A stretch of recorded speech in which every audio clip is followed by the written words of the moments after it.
ننګرهار کرنې اوبو لګولو او مالدارۍ ریاست د همکارو مؤسسو په مالي ملاتړ د ولایت کې ګڼو بزګرانو ته شنې خونې جوړې کړي. عبدالمجید چې بېسود ولسوالۍ کې بزګر دی وایي د شنو خونو په جوړولو سره حاصلاتو کې د پام وړ زیاتوالی راغلی.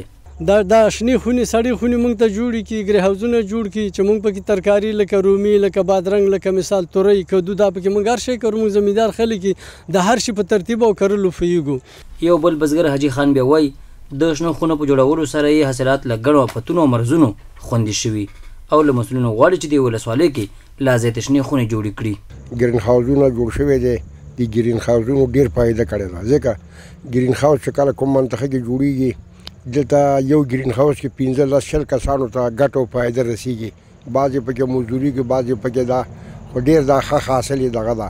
بل خبره دا ده چې موږ چې دا همداسې شنه آسمان لاندې ترکاري مرکاري وکړو، دا ترکاري دا ډېر مرضونه پیدا کوي. مرضونه پیدا کړي نو موږ نه دونه مصارفونو په دوا کې راځي او ګرین هاوس چې کوم ده دا ترکاري د مرضونو د شی نه ټول داسې محفوظ وي.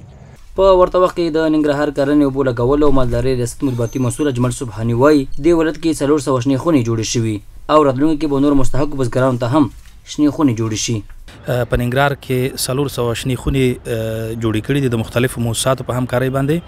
په دغه 400 شنو خونو کې زموږ د کارمندانو دغه سرویګانو په اساس 300 فعالې همدا اوس پکې کار روان دی او ځینې کې کار شوی دی. فعال دي او دغه سل غیر فعال دي، هغې ته هم پلان نیول شو انشاءالله په راتلونکي کې به هغوی سره هماهنګي غونډې روانې دي چې تر څو وکولی شو هغه بزګران چې د دوی نه په کومو عواملو په اساس پاتې هغه باندې کار روان دی. بله موضوع دا چې زموږ هڅه دا چې موږ وکولی شو د کمې ځمکې څخه ډېر حاصل ترلاسه کړو. نو یو د هغې نه همدغه شنې خونې یا ګرین هاوزونه دي چې موږ کولی شو د کمې ځمکې څخه ډېر حاصل ترلاسه کړو او آف سیزن کې نه بې موسمه وخت کې موږ کولی شو چې میوه تولید کړو یا سبزي تولید کړو. نو زموږ پلان دا دی چې انشاءالله په راتلونکي کې به موږ په هغه بزګرانو چې علاقمند واوسي او غواړي چې په دغه برخه کې مثال تجربه ولري، د دې ترڅنګ د دې علاقمندي ولري چې مثال دلته دوی دپاره موږ دغه شنې خونې جوړې کړو.